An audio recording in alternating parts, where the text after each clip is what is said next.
Assalamualaikum warahmatullahi wabarakatuh. Selamat siang, salam sejahtera bagi kita semuanya. Baik, pada pertemuan kita kali ini, pada pertemuan kedua, kita akan membahas konsep umum penyidikan oleh PPNS Keimigrasian. Adapun capaian pembelajaran yang hendak dicapai, yaitu para peserta didik dapat memahami 1. Pengertian tentang penyidikan. Yang kedua, kewenangan penyidikan. Yang ketiga, asas dan tujuan administrasi penyidikan. Dan yang keempat adalah dasar hukum pelaksanaan penyidikan.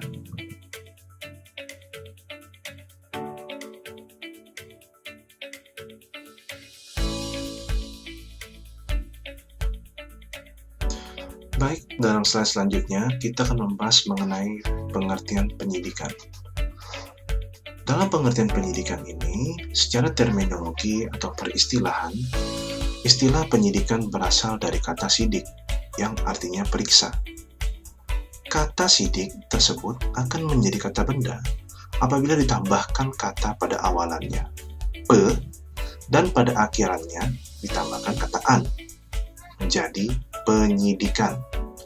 Dalam Kamus Besar Bahasa Indonesia, penyidikan yang dimaksud adalah serangkaian tindakan penyidik yang diatur oleh undang-undang untuk mencari dan mengumpulkan bukti pelaku tindak pidana, proses, cara, perbuatan menyidik.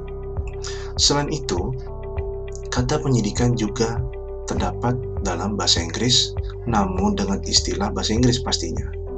Apa itu?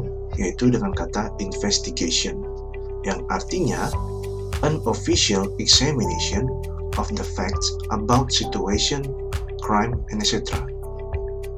Atau terjemahannya seperti ini, pemeriksaan resmi terhadap fakta tentang situasi, kejahatan, dan lain sebagainya. Selanjutnya adalah pengertian penyidikan dalam peraturan perundang-undangan. Kalau sebelumnya kita sudah membahas secara terminologi bahasa, yang selanjutnya kita akan membahas secara bahasa dalam peraturan perundang-undangan. Kata penyidikan lebih sering digunakan dalam produk-produk hukum dan beberapa peraturan turunannya. Hal ini dapat dilihat dalam peraturan perundang-undangan yang menjadi acuan dalam pelaksanaan acara pidana di Indonesia, yakni Pasal 1 Angka 2 Undang-Undang Nomor 8 Tahun 81 tentang Hukum Acara Pidana atau KUHP. Di sana didefinisikan bahwasanya penyidikan adalah serangkaian tindakan penyidik dalam hal dan menurut cara yang diatur dalam undang-undang untuk mencari dan mengumpulkan bukti yang dengan bukti itu membuat terang tentang tindak pidana yang terjadi dan guna menemukan tersangkanya. Baik, sebelumnya sudah diberikan pengertian penyidikan melalui terminologi bahasa dan juga menurut bahasa peraturan perundang-undangan.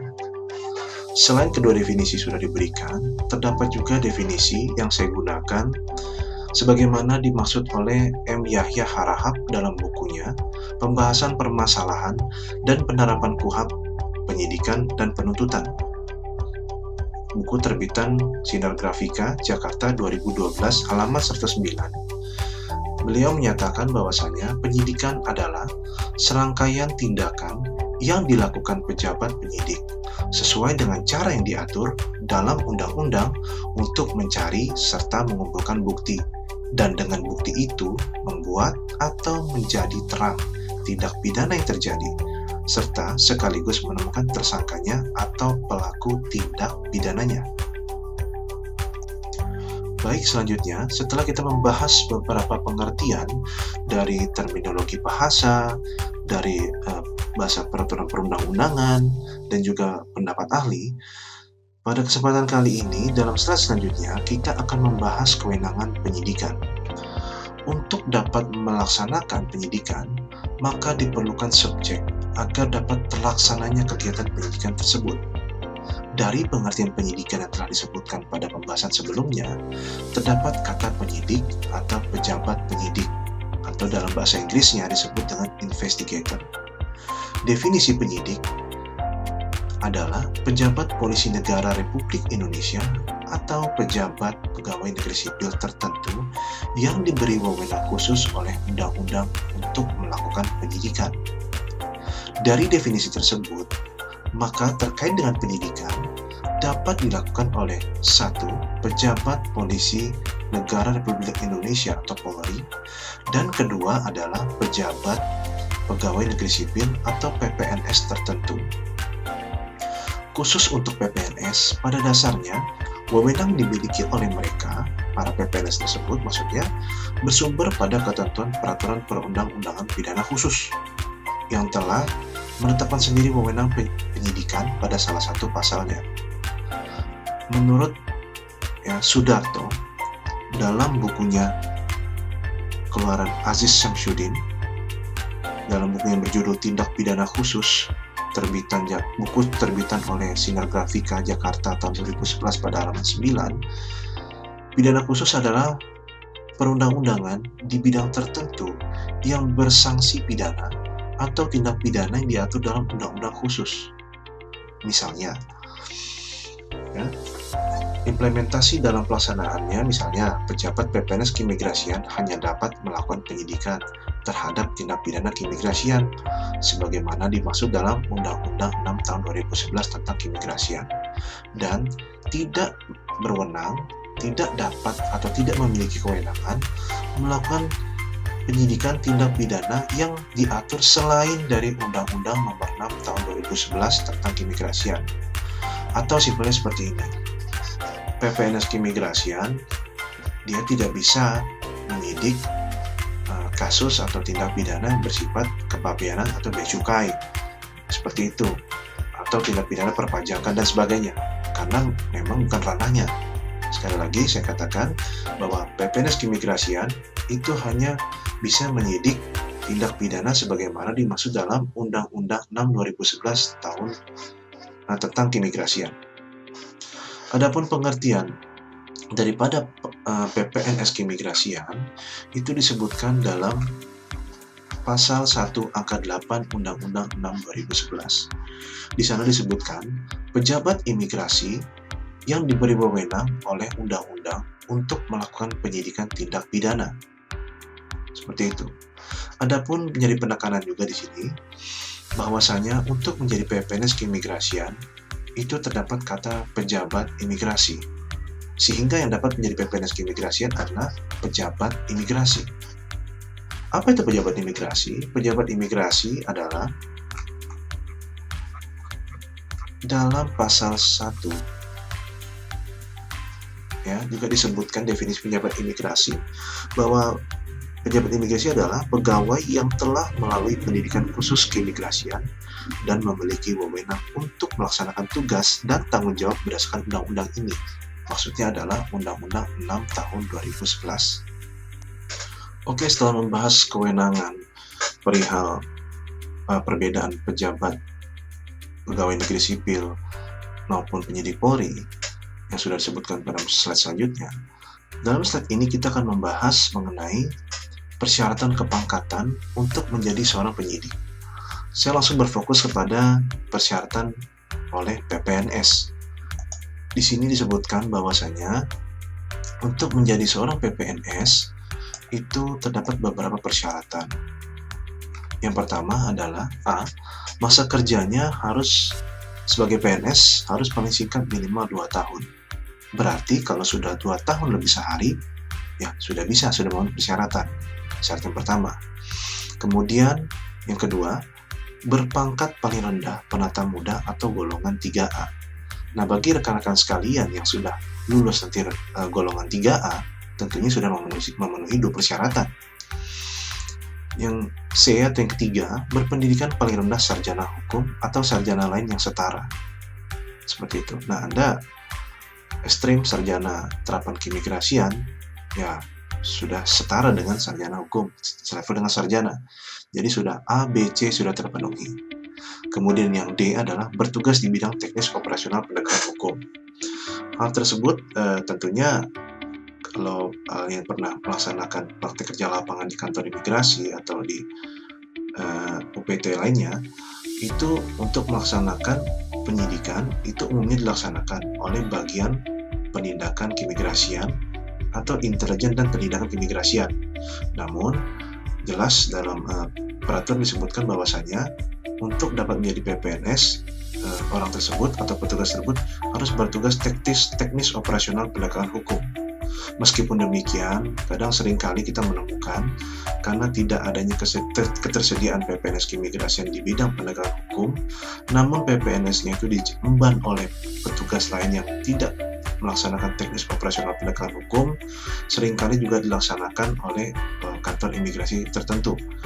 Hal ini tentunya tidak sesuai, dapat dikatakan tidak sesuai dengan peraturan yang berlaku sebagaimana dimaksud dalam Peraturan Menteri Hukum HAM Nomor 5 Tahun 2016 tentang tata cara pengangkatan pelantikan, pengambilan sumpah atau janji, mutasi, pemberhentian, pengangkatan kembali pejabat PPNS serta penerbitan kartu tanda pengenal pasal 2. Nah, dalam hal ini mungkin ke depan bisa diperbaiki, dan untuk penyidikan memang orang di bidang atau petugas di bidang teknis operasional penegakan hukum.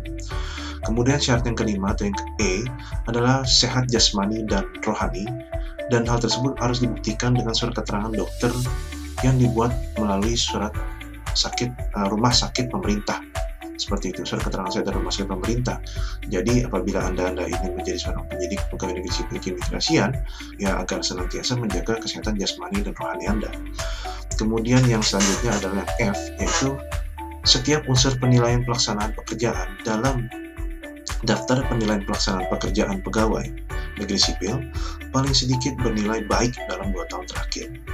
Selain Anda menjaga kesehatan jasmani rohani, Anda juga harus punya catatan baik seperti itu dalam pelaksanaan tugas Anda. Jadi tidak bisa hanya menjaga jasmani rohani tapi Anda tidak ada kontribusi atau bahkan tidak berbuat baik dalam kantor, sehingga nilai DP 3-nya kecil atau predikatnya tidak baik, di bawah baik seperti itu, sehingga syarat yang F Anda tidak terpenuhi. Maka dari itu, untuk dapat menjadi PPNS keimigrasian, syarat F juga harus dipenuhi. Selanjutnya yang G adalah mengikuti dan lulus pendidikan dan pelatihan di bidang penyidikan. Oke, dan apabila Anda sudah memenuhi persyaratan-persyaratan, tentunya akan diikutkan dalam sebuah pendidikan tertentu, pendidikan pelatihan tertentu. Berdasarkan pengalaman yang pernah saya dapatkan, waktu dulu ketika lulus dari Akademi Imigrasi, saya dan rekan-rekan satu angkatan saya langsung dikirimkan ke Megamendung untuk dididik dan dilatih sebagai penyidik pegawai negeri sipil keimigrasian. Kurang lebih pendidikannya sekitar 42 hari, dan sekitar 42 hari kami lulus ujian, lulus sertifikasi, dan kami pun dilantik mendapatkan sebuah kewenangan untuk menjadi penyidik seperti itu. Kemudian yang H adalah diangkat oleh menteri, maksudnya di sini adalah SK-nya SK dari menteri Kemudian yang I adalah syarat khusus bagi PPNS keimigrasian adalah harus sebagai pejabat imigrasi. Jelas karena ini adalah amanat undang-undang. Sekali lagi saya jelaskan apa itu pejabat imigrasi. Pejabat imigrasi adalah pegawai yang telah melalui pendidikan khusus keimigrasian serta memiliki kewenangan untuk melaksanakan tugas dan tanggung jawab berdasarkan undang-undang. Seperti itu. Jadi untuk menjadi PPNS keimigrasian harus pejabat imigrasi, tidak bisa yang lain. Maka dari itu, agar Anda bisa segera lulus menjadi pejabat imigrasi dan selanjutnya bisa mengikuti pendidikan dan pelatihan sebagai penyidik pegawai negeri sipil.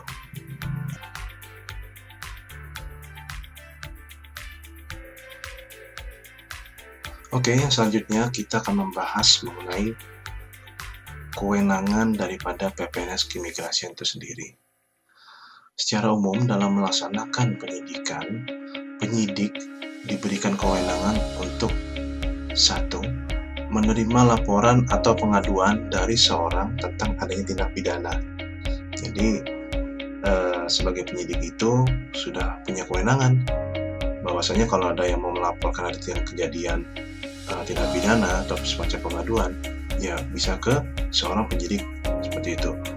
Dan yang kedua adalah melakukan tindakan pertama pada saat di tempat kejadian. Nah, apabila ditemukan unsur pidana atau tindak pidana, Anda bisa memerintahkan orang-orang sekitar Anda untuk mendukung dalam rangka penyidikan, karena itu hak wewenang Anda bisa. gitu. Kemudian menyuruh berhenti seseorang ya, tersangka, dan memeriksa tanda pengenal dirinya juga seperti itu ya. Jadi sangat-sangat ini ya, punya kewenangan lebih seperti itu ya. Kemudian yang keempat, melakukan penangkapan, menahan, menggeledah, dan penyitaan. Yang kelima, melakukan penyitaan surat. Nah, ini sangat penting di keimigrasian ya. Kita dalam rangka pemeriksaan misalnya surat perjalanannya atau visanya, izin tinggalnya, seperti itu. Kemudian mengambil sidik jari dan memotret seseorang, terus memanggil orang untuk didengar diperiksa sebagai tersangka atau saksi, seperti itu. Jadi Anda punya kewenangan untuk memanggil seseorang untuk diperiksa, apapun posisi dia, jabatan dia, apabila dia sebagai tersangka maupun saksi ya, atau juga ahli ya, Anda punya kewenangan untuk memanggilnya seperti itu. Contoh misalnya seperti ini, ahli misalnya ya, ketika Anda melakukan pemeriksaan, Anda memerlukan ahli dari divisi keimigrasian. Kebetulan jadi ahlinya ada kepala divisi. Nah, Anda dengan kewenangan Anda bisa memanggil kepala divisi keimigrasian untuk menjadi ahli dalam rangka mendukung proses penyidikan yang sedang Anda jalankan, seperti itu. Kemudian mengadakan penghentian penyidikan, ini maksudnya adalah semacam, kalau kita kenal namanya SP3, surat perintah pemberhentian penyidikan. Kenapa hal ini dilakukan? Karena biasanya ada kadang-kala bisa terjadi ketika melakukan penyidikan, alat buktinya itu atau bahkan tersangkanya itu sulit dicari, atau ya entah di mana gitu ya, atau juga pembuktian tindak pidananya sangat sulit, seperti itu. Bisa jadi dilakukan semacam penghentian penyidikan seperti itu. Misalnya kayak orang asingnya udah di luar negeri, entah di mana, udah gak ketemu lagi, seperti itu, atau alat bukti udah gak ketemu sama sekali. Intinya Anda sudah mencoba, sudah berkoordinasi, sudah berusaha, namun tidak bisa menemukan titik terang, seperti itu. Ingat, penyidikan itu adalah untuk membuat terang suatu tindak pidana, seperti itu, tapi gak ketemu. Nah, gimana mau membuat titik terang?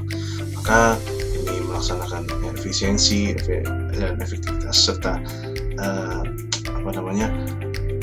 penyidikan itu tidak perlu berlarut, maka sebaiknya dihentikan, seperti itu. Tapi tentunya ada prosedurnya. Kemudian mengadakan tindakan lain menurut hukum bertanggung jawab. Nah, ini juga ya, Anda bisa melakukan tindakan lain yang menurut hukum bertanggung jawab. Maksudnya begini, Anda misalnya menemukan adanya orang asing atau ya orang asing tertentu yang melakukan pelanggaran izin tinggal, taruhlah bisa di sebuah perusahaan misalnya. Ketika Anda ada di sana, dia lari masuk ke sebuah ruangan seperti itu, terus dia ngumpet, dikunci pintunya. Nah, bagaimana cara Anda menemukannya? Ya, pastikan dulu bahwasanya orang itu ada di sana, ya, si orang asing melanggar itu ada, dan Anda berani mempertanggungjawabkan tindakan Anda. Jangan nanti udah misalnya pintunya didobrak, rusak, orangnya nggak ada. Nah, ini spekulasi saja. Nah, yang terjadi Anda malah bisa kena tuntutan ganti rugi, seperti itu. Ya. Nah, baik, itu secara general sebagaimana diatur dalam Undang-Undang 881 kewenangannya. Nah, khusus untuk PPNS keimigrasian kurang lebih hampir sama ya. Yang pertama yaitu menerima laporan pengaduan ya, sama mencari keterangan dan alat bukti, sama juga melakukan tindakan pertama tempat kejadian, sama juga melarang setiap orang meninggalkan tempat atau masuk ke tempat kejadian perkara untuk kepentingan penyidikan, sama juga menyuruh berhenti, ini sama, panggil kedua periksa cita, sama. Kemudian ini menahan, memeriksa, dan menyita dokumen perjalanan. Ya, kalau tadi disebutkan surat, sedangkan di Undang-Undang Keimigrasian terdapat kewenangan jelas sebutkan menahan, memeriksa, dan menyita dokumen perjalanan. Ya. Selanjutnya yang ke-8, menyuruh berhenti seorang mencurigai, sama memeriksa atau minta surat yang kaitannya dengan ada dokumen tindak pidana keimigrasian, ya kurang lebih sama. Memanggil seseorang untuk diperiksa, tersangka, saksi, ahli. Lagi nih, ke-12, melakukan pemeriksaan di tempat tertentu yang terdapat surat, dokumen, atau benda lain yang diduga ada hubungannya dengan tindak pidana keimigrasian. Ya, itu juga ciri khas ya, biasanya keimigrasian itu umumnya nggak jauh-jauh dari dokumen perjalanan, dokumen keimigrasian, seperti itu. Nah, sisanya ada mengambil foto nih, sama, meminta keterangan juga sama, melakukan penghentian penyidikan juga sama, dan mengadakan tindakan lain menurut hukum yang dapat dipertanggungjawabkan. Oke, kurang lebih itu untuk kewenangan apa saja yang bisa dilakukan oleh PPNS keimigrasian. Oke, kita ke slide selanjutnya, ke capaian selanjutnya, yaitu capaian pembelajaran selanjutnya tentang asas dan tujuan dari administrasi pendidikan. Seperti itu. Dalam pelaksanaan pendidikan harus dapat dilaksanakan berdasarkan administrasi pendidikan yang benar. Nah, administrasi pendidikan oleh PPNS adalah suatu bentuk kegiatan dalam penatausahaan untuk melengkapi administrasi yang diperlukan dalam proses pendidikan. Hal ini juga berlaku bagi PPNS Keimigrasian yang melakukan pendidikan. Ya, jadi bukan hanya penyidik Polri, tapi penyidik PPNS Keimigrasian juga berlaku yang sama. Ya, supaya apa? Tujuannya ini agar dapat terlaksana tujuan administrasi pendidikan, yakni dapat melaksanakan pendidikan yang bersinergi dan profesional antara PPNS dengan penyidik Polri dengan mengedepankan PPNS dalam menangani kasus tindak pidana di lingkup tugas dan wewenangnya secara tertib, seragam, dan mendukung kelancaran pelaksanaan penyidikan. Seperti itu. Yang selanjutnya adalah perihal tentang asas. Ya. Di sini saya akan menjelaskan, ya, ada beberapa asas yang dilaksanakan dalam proses administrasi pendidikan.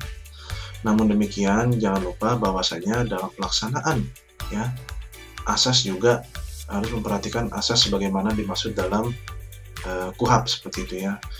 Ingat yang saya jelaskan di sini adalah asas dalam rangka pendidikan keimigrasian. Oke, kenapa?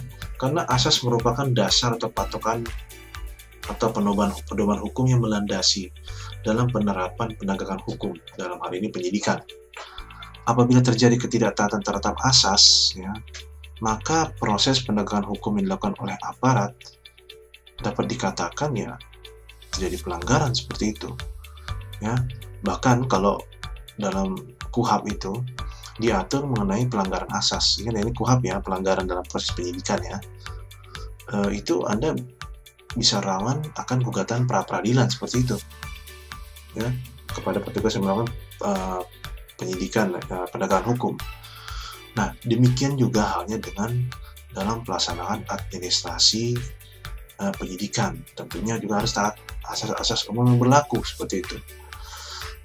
Umumnya yang berlaku, ya, kita akan membahas dulu secara umum, nanti ada secara khusus di asas yang berlaku dalam Undang-Undang Keimigrasian. Seperti itu. Oke, secara umum ini ada 9, namun saya tambahkan menjadi 10. Keamanan, keselamatan. Kita akan bahas satu persatu. Di sini yang pertama ada namanya asas legalitas. Maksudnya apa sih? Maksudnya adalah di mana setiap kebijakan proses penyidikan, ya, oleh PPNS, ya, itu berkoordinasi dengan penyidik Polri dan berdasarkan peraturan perundang-undangan yang berlaku. Seperti itu, ya. Jadi penekanan di legalitas ini adalah kegiatan yang dilakukan dalam penyidikan itu agar senantiasa berpegang teguh pada peraturan perundang-undangan yang berlaku. Atau dikatakan itu legalnya seperti itu. Kemudian yang kedua adalah kewajiban. Asas kewajiban itu maksudnya adalah di mana ada suatu keharusan, ya, untuk melakukan penyidikan tindak pidana dengan melakukan koordinasi dan pengawasan, ya, dengan penyidik Polri seperti itu, ya. Nanti akan kita bahas, ya, di yang khusus keimigrasian ini asas umum dulu, nanti kita bahas. Kemudian yang ketiga adalah kebersamaan. Kebersamaan dimaksud di sini adalah penyelenggaraan penyidikan oleh PPNS dan pelaksanaan koordinasi pengawasan oleh penyidik Polri dengan melibatkan atasan PPNS maupun instansi terkait yang dilandasi dengan sikap saling menghormati tugas dan wewenang serta hierarkinya masing-masing.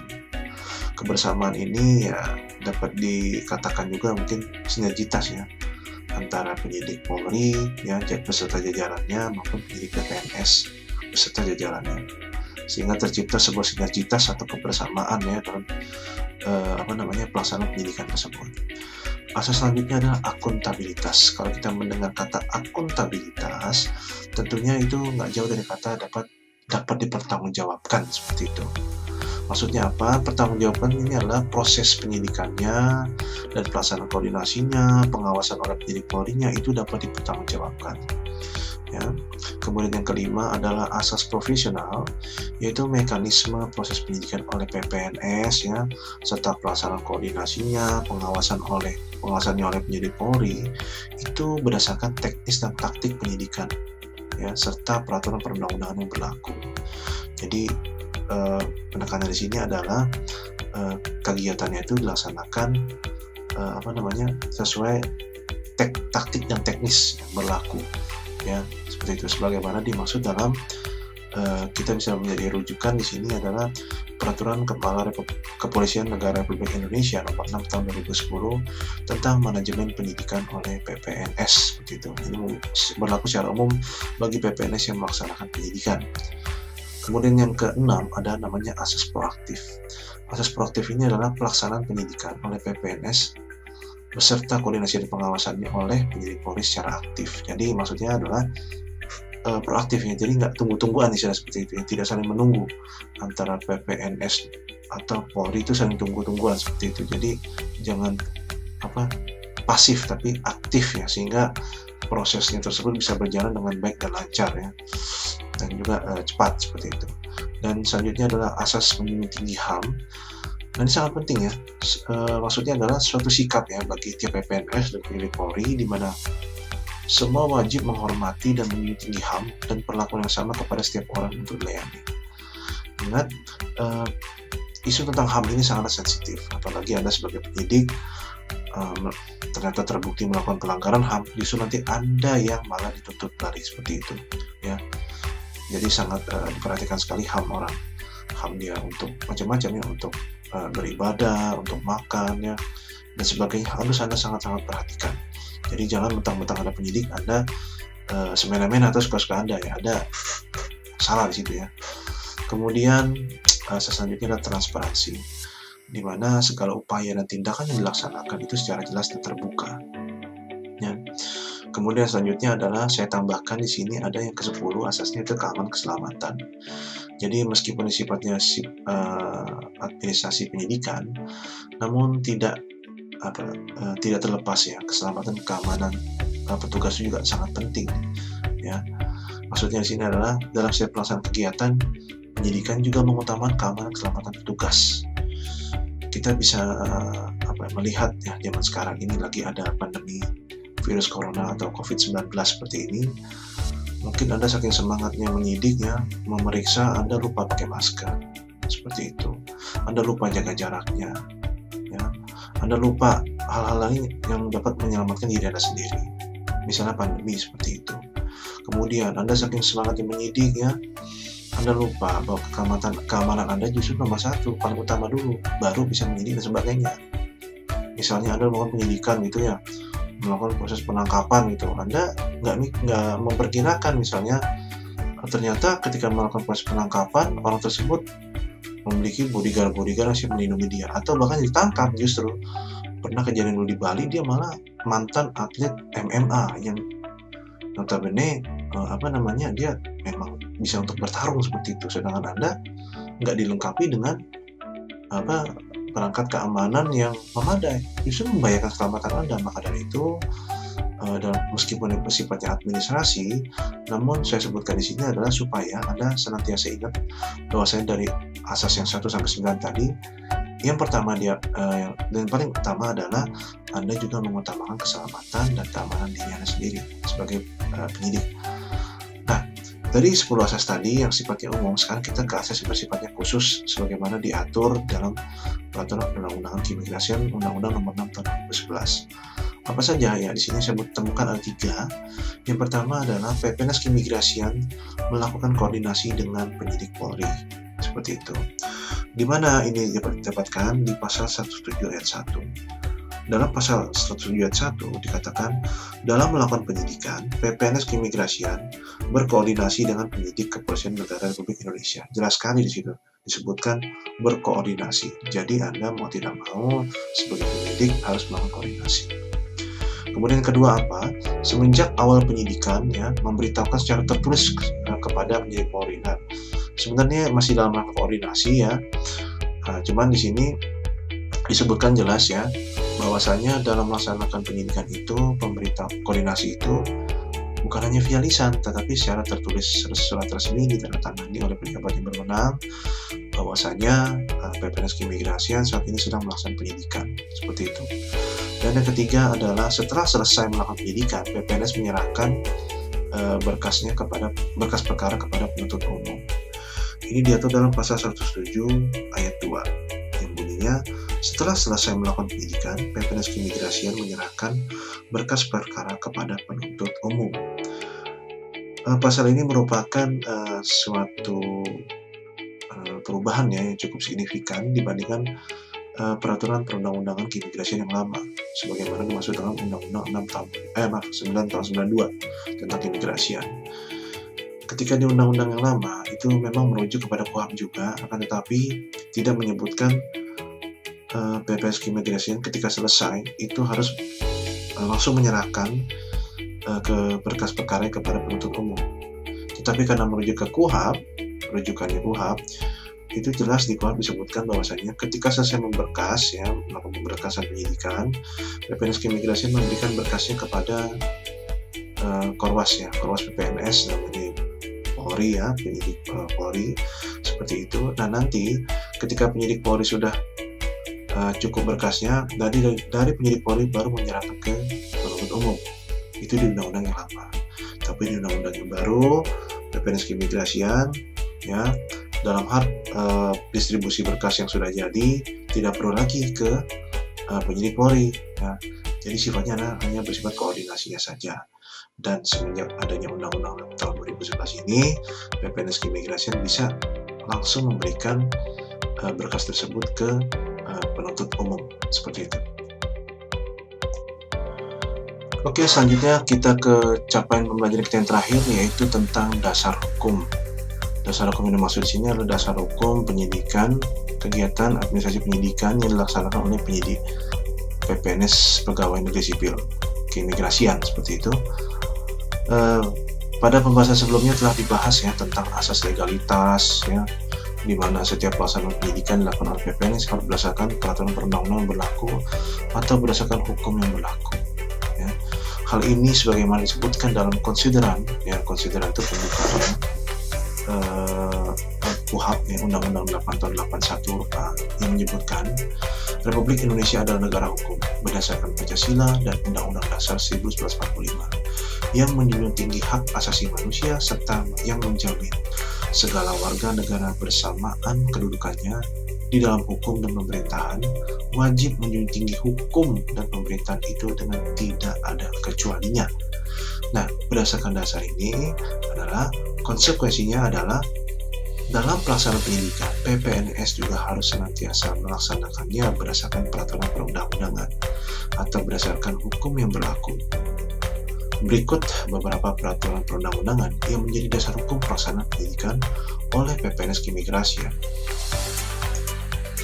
Oke, di sini bisa saya sebutkan. Berdasarkan slide di sini saya sudah tulis ya, saya menggunakan ada 5 dasar hukum yang kita gunakan. Yang pertama tentunya menggunakan Undang-Undang Republik Indonesia Nomor 8 Tahun 81 tentang Hukum Acara Pidana atau KUHP. Yang kedua adalah Undang-Undang 6 Tahun 2011 tentang Keimigrasian. Yang ketiga adalah tentang Peraturan Kepala Kepolisian Negara Republik Indonesia Nomor 6 Tahun 2010 tentang manajemen penyidikan oleh penyidik pegawai negeri sipil.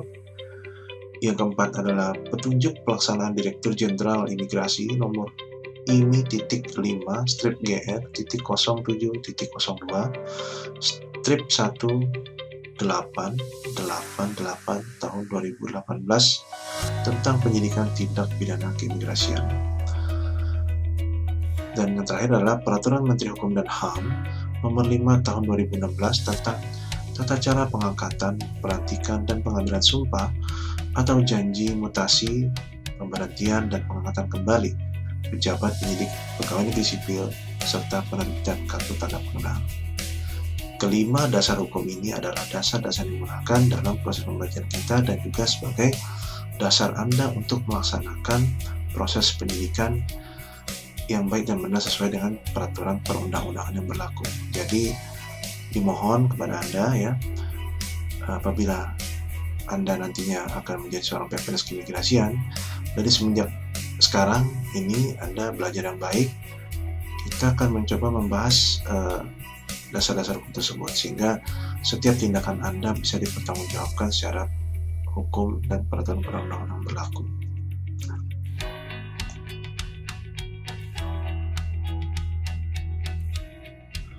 Oke, selanjutnya ya, di slide yang terakhir tadi terdapat beberapa slide ya yang sudah saya paparkan terkait dengan konsep umum tentang penyidikan oleh PPNS Keimigrasian.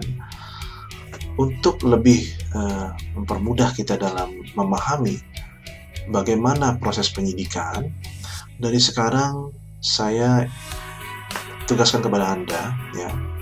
Jadi di pertemuan selanjutnya Anda sudah punya tugas ini. Seperti itu. Apa tugasnya?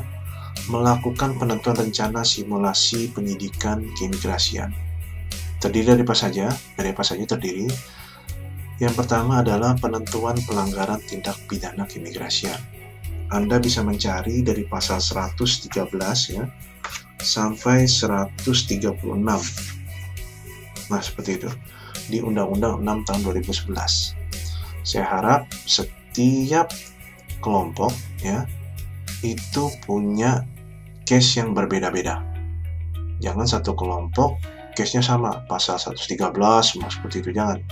Jadi saya harap sekelas ini bisa ada 3 atau 4 kelompok, dan setiap kelompok itu punya nama masing-masing yang unik tapi nggak lebay juga ya. Terus punya case-nya masing-masing seperti itu ya. Kemudian yang kedua adalah menentukan narasi pendek atau resume tentang tentang simulasi apa yang mau kalian buat, seperti itu. Jadi ada cerita singkatnya seperti itu ya. Seperti itu. Jadi tentang kejadian di mana, seperti itu ya. Misalnya ini selanjutnya tempat kejadian, jadi bisa langsung saja saya tentukan ya. Ada tempat kejadian, ada aktornya dan alat bukti. Itu ditulis resumenya bagaimana, misalnya nih seperti ada kejadian penemuan pelanggaran izin tinggal orang asing pada PT, misalnya PT apa gitu, PT A misalnya. Nah, itu Anda buat ya ketika melakukan pengawasan lapangan, ditemukan orang yang mencurigakan seperti itu ya. Orang asing warga negara mana ya kan. Terus nanti dalam hal tersebut juga Anda sudah tahu ya siapa menjadi penyidiknya, siapa, terperiksanya siapa, saksinya siapa, ahlinya siapa.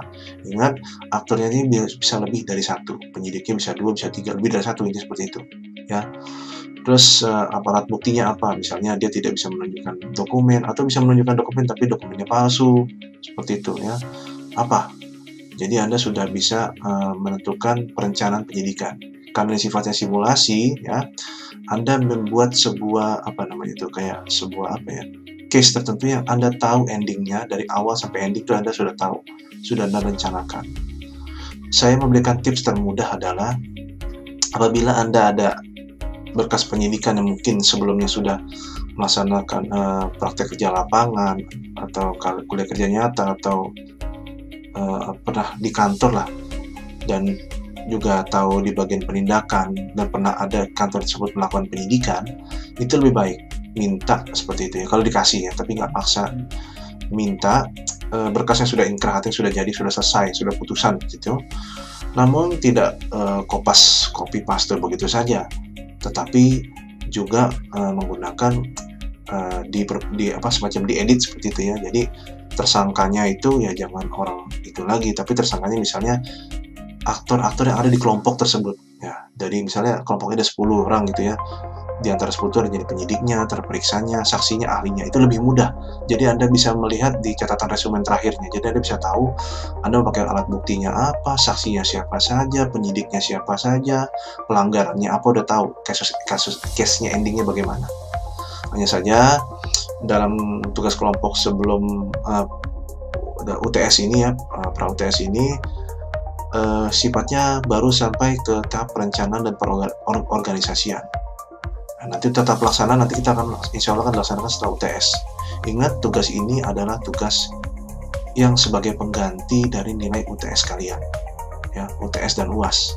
Jadi tugas kelompok ini adalah sebuah cerita berseri seperti itu ya, yang dari proses perencanaan, pengorganisasian, pelaksanaan ya, nanti akan dipaparkan lagi endingnya atau finishnya ketika Anda hasil jadinya di UAS ya. Kalau sekarang baru tahap perencanaan pengorganisasian, nanti di endingnya di UAS. Kita akan mengadakan presentasi tentang bagaimana pelaksanaan Anda mengenai penyidikan Anda, apa yang Anda lakukan, LK-nya bagaimana, BAP seperti apa, penggeledahannya bagaimana, penyitaan bagaimana, dan sebagainya. Ya, seperti itu. Jadi saya harap tugas ini dilaksanakan dengan penuh ya, koordinasi antara teman-teman ya, satu kelompok ya, tunjuk satu ketuanya seperti itu agar bisa mulai mengatur, yang lainnya juga menghargai, jadi ada koordinasi yang baik seperti itu ya, masing-masing punya peran seperti itu ya, sehingga tugas tersebut bisa dilaksanakan dengan baik dan selesai. Ingat, kalau tugas ini nilai sebagai nilai pengganti UTS dan UAS. Apabila nilai tugasnya kecil ya nilainya kecil seperti itu ya, nilai UTS UAS-nya kecil. Oke, saya rasa cukup. Sekian, terima kasih. Mungkin itu saja yang bisa saya sampaikan. Kurang lebihnya saya mohon maaf. Sekian, terima kasih. Assalamualaikum warahmatullahi wabarakatuh. Selamat siang.